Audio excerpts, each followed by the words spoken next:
encima de las piernas. Pies quietos en el suelo. Quietos, ¿no? Porque hay algunos que se ponen a hacer así. Cuerpo hacia el que habla. Mirándome aquí porque yo estoy hablando. Si es Pera, miramos a Pera. Si es esta amiga, la miramos a ella.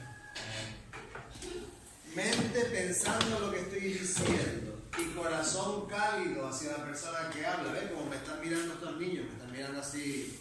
No, enfadados conmigo. Me miran con cariño.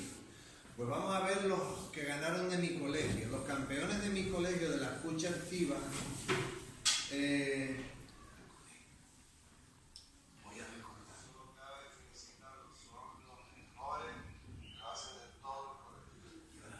les voy a recordar y voy a ver qué grupo hace bien la escucha activa y les pongo de segundo. Ojo. No, pero miren, chicas. No está mal. Como estaba sentada, no está mal. Bueno, puede sentarse. Ojos que miran a la persona que habla. Oídos que escuchan activamente. Boca cerrada. Manos quietas y abiertas. Pies quietos en el suelo. Cuerpo hacia el que habla.